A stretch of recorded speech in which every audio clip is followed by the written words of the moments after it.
14 minutes d'allocution, 14 minutes d'Emmanuel Macron que l'on va pouvoir débriefer ensemble. Nous sommes avec Véronique Jacquier, que vous connaissez, avec Hervé Morin, qui est ancien ministre de la Défense. C'était le premier ministre d'ailleurs de la Défense de Nicolas Sarkozy en 2007 jusqu'en 2010. Vous êtes aujourd'hui président du Conseil régional de Normandie. Yvan Rioufol est là et Gilles William Goldnadel. Première impression, premier tour de table peut-être, puisque vous êtes notre invité. Monsieur le ministre, qu'avez-vous et vous êtes un conseiller, évidemment, vous êtes dans l'équipe, dans la team de Valérie Pécresse. Quel est votre sentiment sur ce que vous venez d'entendre ? Tout d'abord, il a remis l'église au milieu du village sur un certain nombre de sujets.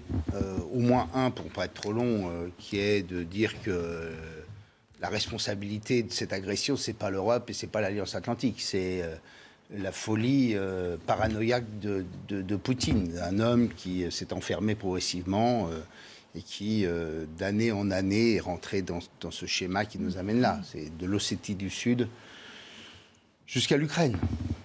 Ce qui est sûr aussi, c'est que pour l'Europe, c'est un moment de vérité claire.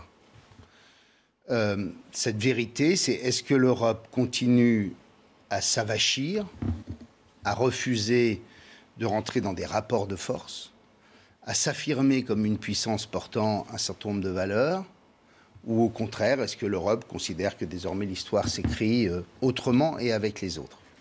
Là où ça mérite d'être corrigé, pour ma part, et Dieu sait que je suis européen, c'est que la construction de l'Europe de la défense, ça n'est pas une construction au sein de l'Union européenne.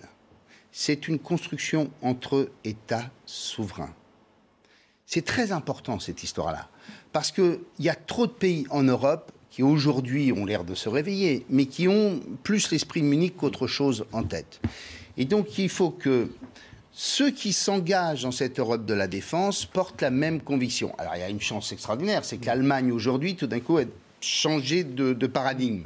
Tant mieux, j'espère que ça durera.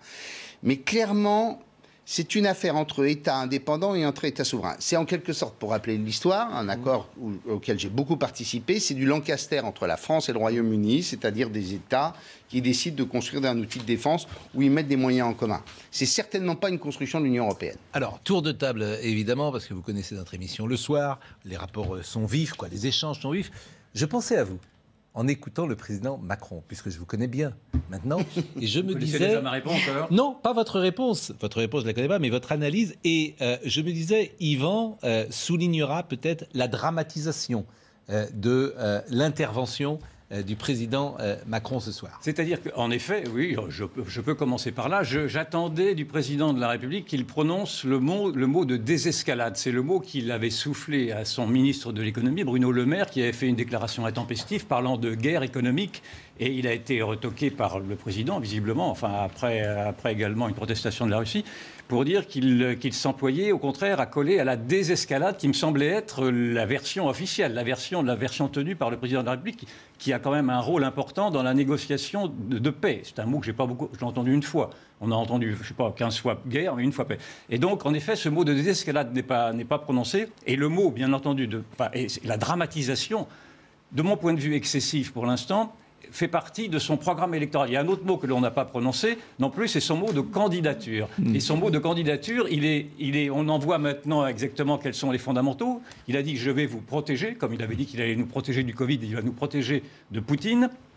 Et il va nous protéger en essayant de relancer, alors certes, l'Europe de la défense avec les réserves que vous avez émises, mais plus généralement l'Europe souveraine, c'est-à-dire l'Europe supra-étatiste, c'est-à-dire les États-Unis d'Europe, c'est-à-dire très exactement ce que ne veulent pas les Français. Ah bah, donc, on va voir. Et ce que ne veulent surtout pas les Européens. Les Européens et les Français. Ça, on va voir. Les Français, vous n'en voulez pas en 2005. J'imagine qu'ils n'ont pas beaucoup changé d'avis. Oui. Donc, ce que je veux mais dire c'est risqué d'ailleurs, ça, ce choix plus d'Europe. Et notamment, attendez, échangeons. Mais dans la dernière partie du discours, plus d'Europe, puissance de la paix, plus d'Europe dans l'énergie, plus d'Europe. En fait, les conséquences de cette crise pour Emmanuel Macron, c'est plus d'Europe. Et vous dire, les Français n'en veulent pas. Moi, je l'ai lu comme ça. Vous avez raison, mais je dirais qu'il prend prétexte plutôt de cette crise qui n'est pas encore une crise internationale, qui reste un conflit local. Excusez-moi, ça reste une guerre entre l'Ukraine et la Russie. Nous ne sommes pas en guerre. D'ailleurs, il a dit nous ne sommes pas en guerre contre la Russie.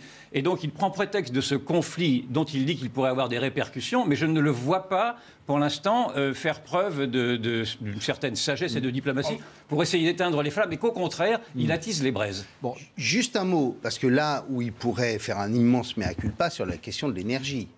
Parce que la politique énergétique de la France de ces 5 dernières années, c'est une catastrophe absolue. Il a tout de même pris des décisions qui a été, d'abandonner toute construction de programme nucléaire, de centrales nucléaires pendant 5 ans. Et deuxièmement, il a quand même fait, ce qui est quand même le plus grand des scandales, fermer une centrale nucléaire dans laquelle EDF avait investi 750 millions d'euros pour lui permettre de durer 10 années. Pour faire plaisir à Angela Merkel. Alors évidemment, quand on a un homme politique, il est tenté de beaucoup parler. C'est normal. Non mais vous êtes vous-même très bavard, parce que il m'arrive souvent de regarder votre émission. Oui. Non, moi je suis... Jamais. Bon. Alors, Véronique, je vais donner la parole à Véronique Jacquet, mais c'est vrai que si je voulais être très provocateur, je dirais que ce soir, j'ai vu une sorte de copier-coller du discours Covid. C'est-à-dire que tu as une grille de lecture qui est en place, tu l'appliques sur le Covid et tu l'appliques sur la guerre. Ce sont les mêmes ressorts. Mais j'imagine que je vais faire hurler en disant cela quelques téléspectateurs. Je peux apporter la démonstration si vous avez besoin. On voit bien qu'il y a une instrumentation électorale aussi, ça, c'est une évidence. Oui, mais il est possible que ça puisse agacer. Ça se voit. Ça se voit. Les uns et les autres. Mais c'est très compliqué de parler de cela sur un discours de guerre. Et sur un moment aussi compliqué. On va vous dire que vous êtes à côté de la plaque. Chère Véronique Jacquet, c'est à vous que je donne la parole. Écoutez, effectivement, moi je vois un copier-coller du discours sur le Covid avec les mêmes ficelles, c'est-à-dire l'Europe doit accepter de moins dépendre des autres pays. Or, on avait déjà ce mantra pendant le confinement en disant « Oh là là, on n'est pas capable de produire des masques, il faut qu'on soit capable de produire chez nous ». Non mais est-ce que c'est vrai ou pas c'est possible que ce soit une bonne solution. Peut-être qu'il faut aller vers plus d'Europe, peut-être. Non mais d'accord. Non mais peut-être. Après, je donnerai la parole à Julia. Sauf que, effectivement, on nous vend maintenant l'Europe de la défense, c'est quand même un vieux serpent de mer. Et il y a 3 jours, l'Allemagne nous a quand même infligé un sacré camouflet, puisqu'elle a dit « Je me réarme, je me donne un budget conséquent pour me réarmer », elle n'a pas associé du tout la France dans une volonté de combattre ensemble et de faire une armée commune. Donc ça, c'est le drapeau, le chiffon rouge qu'agite n'importe quel président quand effectivement il veut insuffler du sang neuf dans l'Europe. Ensuite, qu'est-ce qui me fait dire qu'effectivement c'est du copier-coller de la crise sur le Covid ? C'est qu'on a quand même un président qui nous a déjà sorti son programme pour sa future réélection.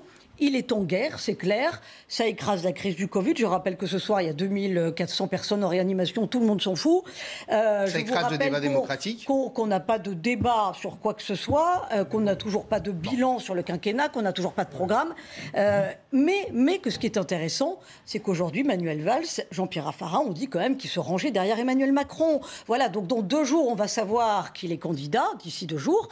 Et on connaît déjà son programme, c'est-à-dire je vous protège et je serai l'homme dans les 5 ans qui viennent qui va construire une nouvelle Europe. Gilles William, cette émission a commencé depuis 10 minutes, vous n'avez toujours pas parlé. C'est incroyable. Donc là, je sais que vous allez vous rattraper. Mais je veux dire, on peut faire un procès d'intention à Macron. Mais enfin, reconnaissez cette bonne guerre. Il n'a pas inventé Poutine, il n'a pas inventé la guerre en Ukraine. C'est comme ça, je veux bien. C'est une évidence que Poutine est le nouveau virus sur lequel, évidemment, il va capitaliser, mais il n'y est pour rien. Il ne va pas refuser cette opportunité. Et je ne trouve pas, très sincèrement, dans la forme, il a dramatisé, vous reconnaîtrez quand même que c'est un sujet assez dramatique, il n'a pas joué les va-t-en-guerre. Il n'a pas dit... je trouve qu'il n'en a pas le trop fait. Brutal du tragique dans l'histoire. Oui, mais ça, le changement d'époque, la guerre en Europe. J'y venais. Je continue à lui donner acte quand même, d'ailleurs comme l'a fait Hervé, à juste titre. Il a dit les responsabilités. La responsabilité, il n'y a pas de doute, et elle est du côté de M. Poutine. Paranoïaque ou pas, je ne sais pas, je ne suis pas psychiatre, mais elle est de son côté, et il y a un pays qui est envahi, c'est l'Ukraine. Cela étant, pardon de vous dire, mais les conclusions qu'on doit tirer de tout ça ne sont pas très macroniennes. Parce que on rend hommage à la souveraineté et à la frontière d'un pays qui s'appelle l'Ukraine. C'est important, un État souverain avec des frontières. On se désole que l'Ukraine ne soit pas suffisamment armée. C'est important, un pays et un continent qui sachent s'armer. Ah bah oui, je suis désolé de vous dire, jusqu'à maintenant, on nous explique que l'Europe a changé. L'articulation intellectuelle... Pardon ? Que vous faites là. Mais monsieur, mais ces conclusions ne sont pas macroniennes. Mais bien sûr, il nous explique maintenant, ça y est, le monde a changé. Le monde a changé. Maintenant, ça y est, il va falloir construire une Europe armée, il va falloir se défendre. Mais pardon, avant même l'invasion de l'Ukraine, on vivait dans un continent, on vivait dans un pays, même si ça n'est pas la même échelle, même si je ne veux pas mélanger les choses, mais qui connaissait déjà la notion de frontière envahie, la notion d'invasion. On aurait pu déjà songer à avoir un continent qui s'arme et avoir un pays, parce que, désolé de vous le dire, maintenant M. Macron nous explique qu'on doit s'armer, mais le général de Villiers, pourquoi il est parti dès le début ? Parce qu'il considérait, à juste titre, que le budget militaire n'était pas à la hauteur des dangers. On n'a pas attendu l'Ukraine pour savoir ça. Donc, ce que je veux dire, les conclusions, ce que nous constatons en face de nous, dans la réalité la plus dramatique, c'est ce que nous avions d'une certaine manière prévu ou d'une certaine manière craint depuis des années.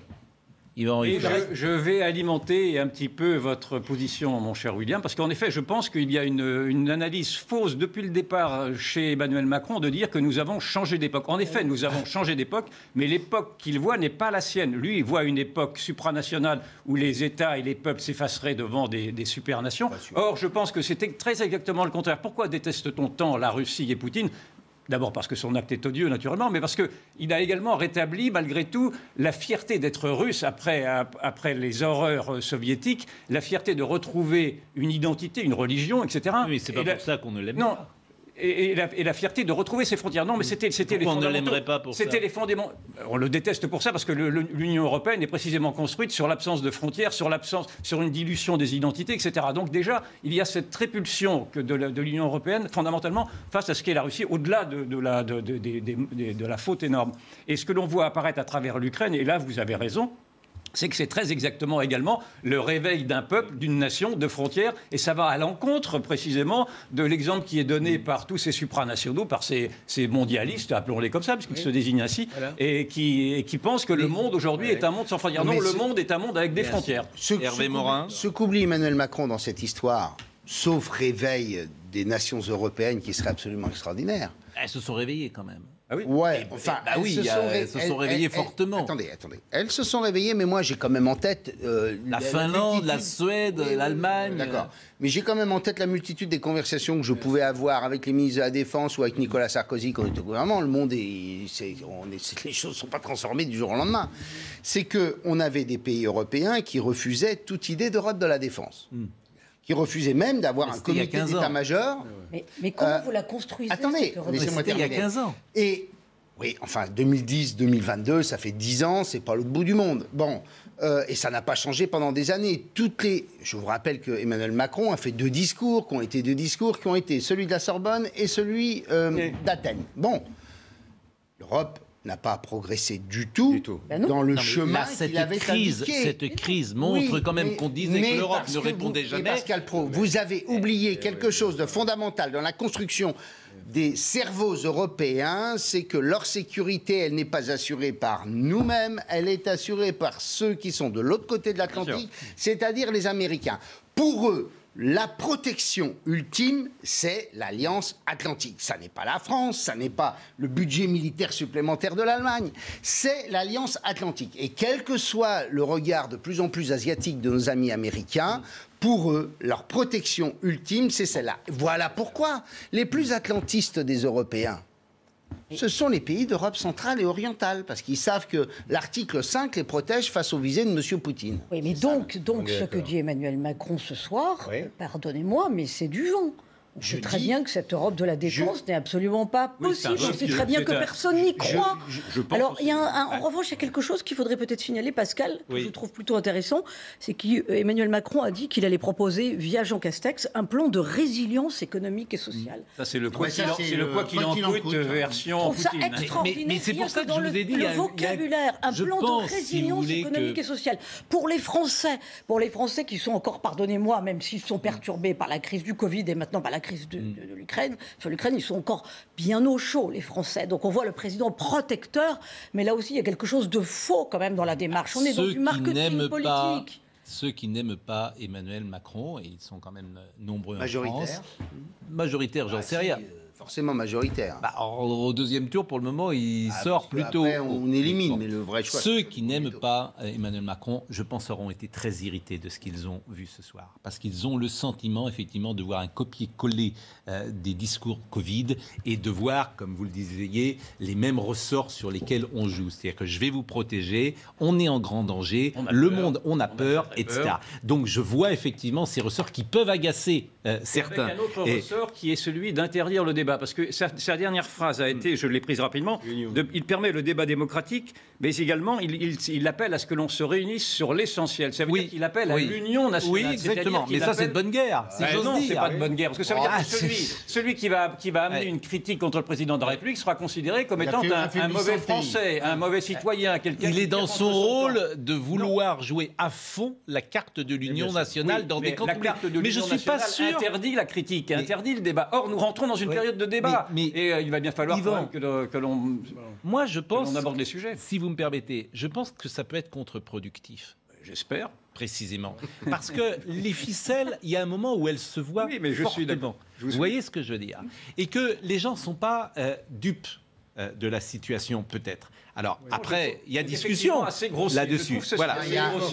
Enfin, l'intuition d'un homme politique que je suis dit que l'inquiétude des Français est considérable, qu'il n'y a pas un Français que vous croisez qui ne vous pose pas la question sur l'Ukraine. Et moi, qui suis en campagne électorale pour une candidate, je constate hier soir où j'étais à Aix-en-Provence, j'avais donc un parterre de chefs d'entreprise. Avant de parler du programme économique de Valérie Pécresse, ils m'ont dit, est-ce qu'on peut parler 10 minutes de l'Ukraine? Donc, clairement, face à et vous discutez avec tous les maires que vous rencontrez, j'en ai rencontré plein ce week-end en Normandie, ils vous disent, à chaque fois que quelqu'un pousse la porte de la mairie, c'est « alors dites donc, qu'est-ce qui va nous arriver ?» Est-ce qu'on va prendre une ogive sur la tête? Voilà, je traduis, parce qu'on en a parlé hier, avant-hier lundi, et moi je suis d'accord avec ça, puisque effectivement, je l'avais perçu ce week-end, une inquiétude XXL d'une attaque nucléaire possible. Évidemment, tout cela était démesuré, sans doute, mais après les mots de Vladimir Poutine, j'avais entendu cela comme vous, au contact des uns et des autres. Ce qui est bizarre, c'est que je ressens une sorte d'hystérisation du débat, à nous, comme pour le Covid, mais simplement maintenant c'est autour, non pas de la guerre contre le Covid, mais c'est autour de la guerre contre la Russie. Et donc c'est une autre dimension, mais avec les mêmes mots. C'est ceci qui est très inquiétant. Oui, mais entendez ce que dit Hervé Morin, qui est intéressant. Mais j'entends également les Français qui, je pense, ne veulent pas de la guerre contre la Russie. Il me semble que si on les interrogeait, ils n'en voudraient pas. Dernier mot sur l'intervention d'Emmanuel Macron, et après on parlera de ce qui s'est passé aujourd'hui à Kiev. Oh non, mais j'envie l'optimisme de ceux qui... Enfin, quand on est adversaire de M. Macron, sans être son ennemi, ce que je suis, je pense quand même que, alors que nous sommes à une brassée de la consultation, je pense que ce conflit arrive à point nommé, juste après le Covid, pour le porter à nouveau jusqu'à sa réélection. Je souhaite me tromper, mais voilà. Et alors, je voudrais ajouter qu'il faut être bien optimiste pour penser que l'Europe va continuer, parce que là, c'est vrai qu'elle a fait plutôt bonne figure sur le plan économique dans la dernière semaine. Mais il faut être optimiste en pensant que ça va continuer comme ça. Je ne suis pas sûr que les Allemands, en matière de gaz, alors qu'ils dépendent du gaz russe, en raison de leur impéritie, comme tu l'as dit, en raison de leur impéritie en matière nucléaire, vont être solidaires si vraiment ils ont froid. J'en suis pas sûr du tout. On verra. Ceci dit, dans le sentiment que j'ai de l'opinion publique, on a l'inquiétude, beaucoup d'empathie à l'égard des Ukrainiens, et avec moi plein de maires qui me disent comment on fait pour accueillir des Ukrainiens. Pascal Praud nous disait le contraire avant l'émission, il se trompe complètement. Et troisiètement, oui, c'est bien ce que tu as dit. Vous faites état de conversation. Vous faites état de conversation que nous avons en dehors de l'antenne. Voilà. Et que je nierais évidemment d'avoir dit, par définition. Nous plaiderons. Troisièmement, et là est mon étonnement, c'est aussi l'idée qu'il faut savoir dire non à M. Poutine. Moi, là où je suis assez étonné, c'est la fermeté des Français en disant attention. on ne peut pas non plus le laisser faire n'importe quoi. Je trouve qu'il y a encore comme une espèce de réminiscence. Enfin, depuis 48 heures, parce que manifestement, depuis qu'il est au pouvoir, manifestement, on a fait commerce avec lui. Et si on veut faire la morale, en s'en prenant à tous les Russes, oui. Peut-être pas en boycottant un chef d'orchestre. Mais moi, j'ai le sentiment que les Français sont peut-être pas en fermant une télévision. Je pense que les Français sont prêts à supporter un certain nombre de conséquences des sanctions économiques et financières qu'on a imposées aux Russes. Oui, enfin, ça Moi, j'étais au salon de l'agriculture, lundi, j'ai passé la journée entière. Le monde paysan va être un des premiers concernés par cette question. Eh bien, pour eux, il n'y avait pas de débat. Ça fait une semaine. Oui, mais encore, je pense que l'opinion... On en reparlera tout à fait dans d'accord avec vous, parce que je pense que l'opinion est en train de s'interroger sur les causes profondes de ce conflit. Et les causes profondes de ce conflit ne rendent pas obligatoirement Poutine le seul responsable. Il y a également Biden, les Américains. Il n'y a pas photo. Il n'y a pas les Américains. Franchement, il n'y a pas. en tout cas, pour ceux, les Américains qui veulent mettre l'OTAN dans ce...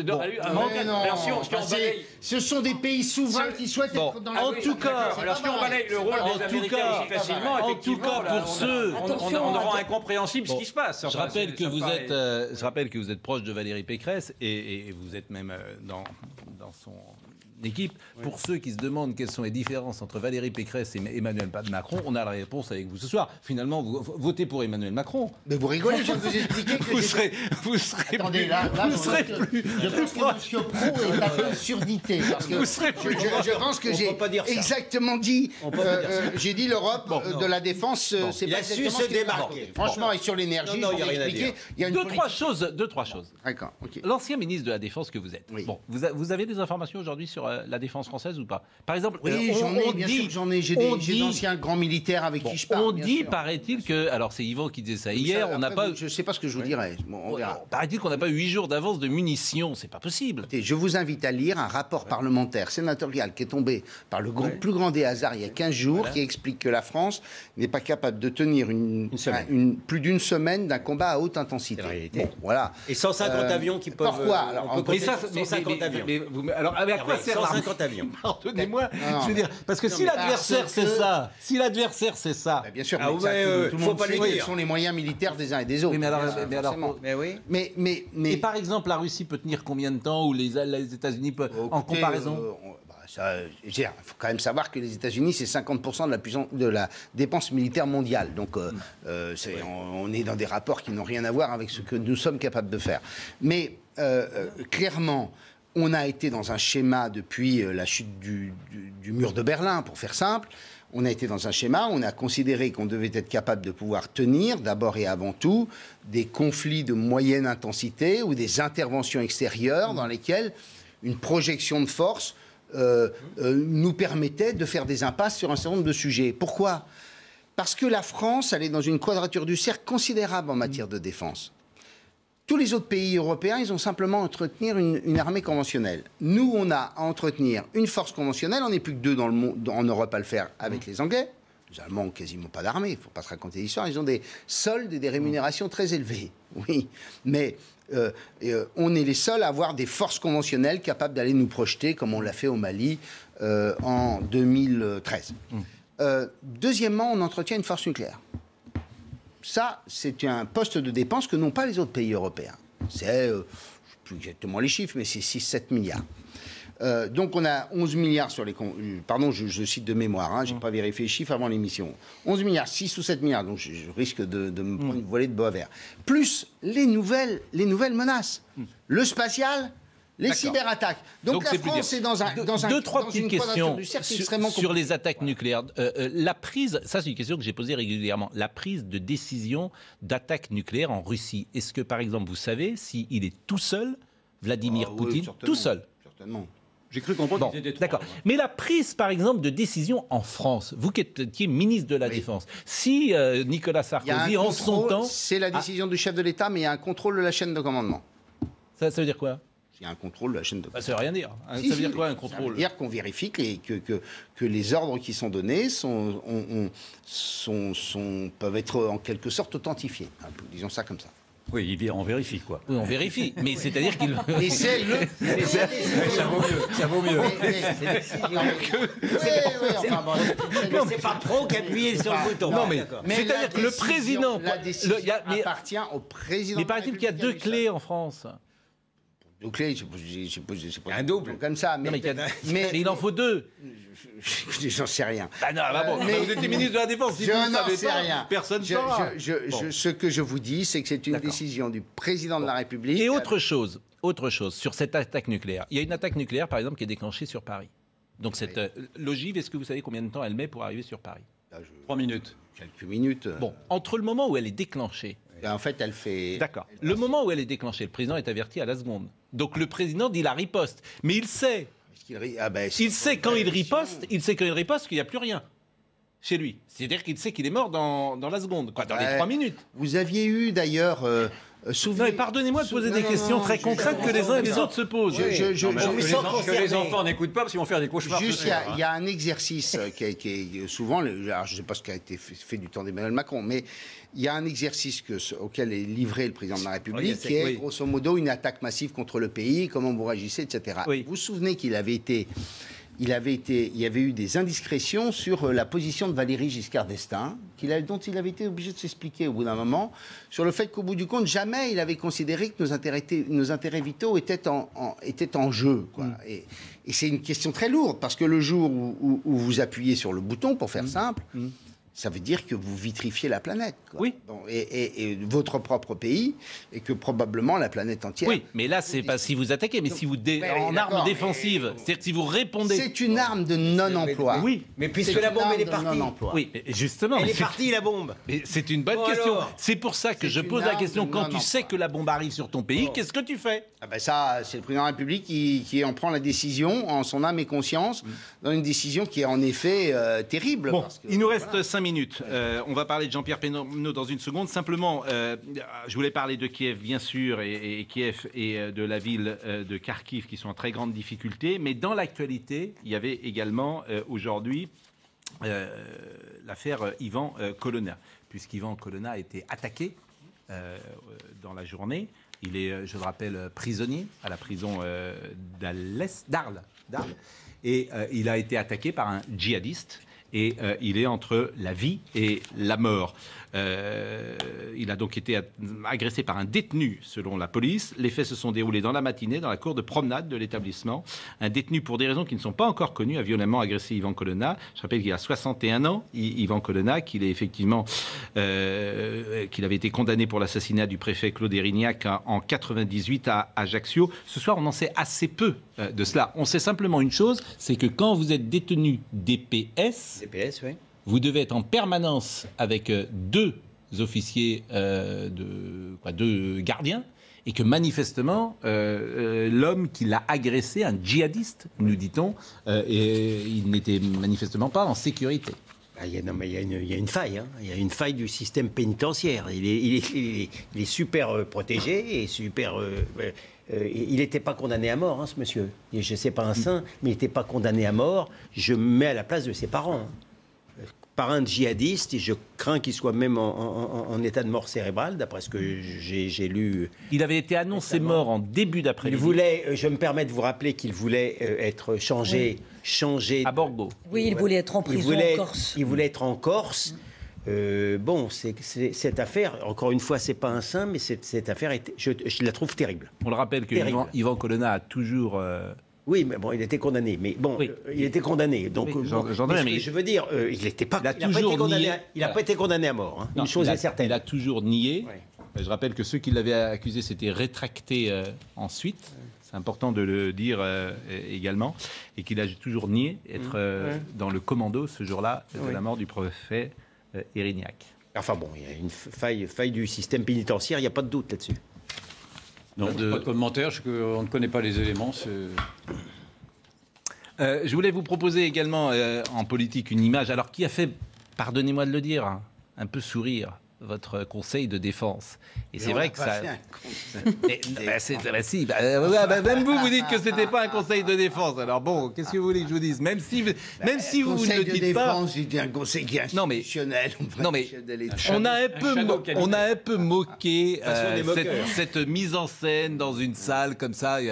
Moi, j'ai dit, c'est vrai, pourquoi faire cela? Vous n'êtes pas donc pourquoi cette mise en scène? Pourquoi vouloir Bien, moi, il me semble que dans cette campagne électorale, au moment où on a eu quand même un certain nombre de candidats qui nous ont expliqué qu'ils rêvaient d'un Poutine pour la France, qu'il est tout de même pas inutile qu'une candidate à l'élection présidentielle, il y avait aussi, même s'ils n'apparaissaient pas autour de la table, un certain nombre de grands militaires qui aussi nous ont apporté leur vision et leur perception de la crise. Et je trouvais que réunir d'anciens ministres de la Défense autour de la table avec un certain nombre de parlementaires qui sont des grands spécialistes de ces questions, qui ont notamment écrit ce rapport sur la capacité pour la France de tenir un combat de haute intensité, je trouvais que ça me paraissait plutôt un bon comportement, un bon réflexe que se dire on va réfléchir ensemble. Non mais ça je parle pas sur le fond, je parle un peu la photo qui a le côté mise en scène. Oui, et dans pour cette... tout vous dire, si vous voulez que je vous dise, je me suis dit, compte tenu du Pécresse bashing auquel on assiste depuis 10 jours, qui est général, c'est-à-dire qu'il suffit qu'elle lève les yeux au ciel, on explique qu'elle n'écoute plus rien. Enfin, c'est quand vous même voulez dire dans votre camp surtout? Vous voulez dire dans votre camp? C'est largement partagé. Dans votre camp. J'ai vu une vidéo sur un déplacement chez un agriculteur, on explique qu'elle écoute l'agriculteur, j'étais là. Honnêtement, il n'y a pas un agriculteur qui pourrait dire, il y en avait, je sais pas, 30 ou 40, qui pourrait se dire qu'elle n'a pas été respectueuse, attentive sur le discours et ce qui a été dit par les agriculteurs. Alors c'est encore une autre image qui a été beaucoup commentée. L'ensemble du système. Et pour tout vous dire, quand je suis rentré dans la pièce, j'ai vu l'étagère. Et je me suis dit, il y a bien quelques crétins qui considéreront que l'étagère n'a pas sa place. Bon, voilà. D'accord. Eh ben, j'ai vu qu'en effet, sur les réseaux sociaux, alors, il y avait ce genre de vous avez cité tout à l'heure des propos qui étaient... Cher Hervé Morin, vous avez cité tout à l'heure des propos que j'aurais tenus en dehors du plateau, des propos off. Vous me permettrez de ne pas citer les propos des gens de votre camp sur la campagne d'aujourd'hui. Vous me permettrez de ne pas les citer, si vous me permettez, cher Hervé Morin. Ah oui, ils ne sont pas tous gentils. Hein. Ils ne sont pas tous gentils. Ils sont pas tous gentils. Non, mais le seul problème pour eux, c'est que ils sont pas eux les candidats. Quoi. C'est quand même ça le sujet. Oui, mais c'est quand même... C'est plus facile. Oui. Mais ils sont quand même dans votre camp. C'est quand même plus facile d'être critique et de considérer que ça ne va pas quand c'est pas vous qui êtes au feu. Comme il nous reste 3 minutes, Jean-Pierre Pernaut est mort aujourd'hui. Et cette nouvelle nous a attristés. C'est vrai que moi, j'ai pu le dire, j'ai travaillé avec lui à TF1. J'ai commencé en 88 et j'étais un jeune petit journaliste qui arrivait chaque matin dans les conférences de rédaction. Et j'ai vu d'abord un immense professionnel et surtout quelqu'un qui était très moderne à l'époque parce qu'il est entré en conflit avec les journalistes à l'époque de TF1 parce qu'il refusait l'institutionnel. L'institutionnel, c'est quoi? C'est lorsque, après un conseil de ministres, le journaliste venait à l'époque pendant 2 minutes sur le plateau pour expliquer ce qui s'était dit en conseil des ministres. Et lui refusait ça. Lui a fait un journal 100% tourné vers le reportage, 100% vers les régions. Vers les Français. Exactement. Et a essayé d'éclairer par des reportages l'actualité. L'évolution, si j'ose dire, de son image. Il a commencé, il était un peu raillé par la gauche mondaine. Elle n'existait pas trop en 88. Enfin, par les bobos, il était censé représenter la France des beaufs. Il a fini comme représentant de la France profonde. On voit que la France a changé profondément. Porté par les en tout cas, faut saluer. Enfin, les médias ont changé l'opinion des médias. La gauche est moins à la mode. Tous ceux qui l'ont connu vraiment avaient beaucoup d'affection pour lui. Il est emporté par un cancer des poumons. C'est une maladie évidemment terrible. Beaucoup d'affection, mais beaucoup d'estime et peut-être même d'admiration pour le journaliste remarquable qu'il était. Parce que au-delà de cette France des terroirs qu'il a mise en scène, c'est lui aussi, je m'en souviens très bien, qui était parti pour Tchernobyl en 89 au moment de l'explosion de la centrale et qui avait fait des spéciales là-bas. Donc c'était d'abord un grand journaliste avec un sens de l'info évident et puis une connaissance, une connexion, un peu comme doit être un grand politique d'une certaine manière, de connaître le terrain. Vous qui êtes sur le terrain en permanence, j'imagine que vous voyez ou vous sentez, vous savez de quoi je parle.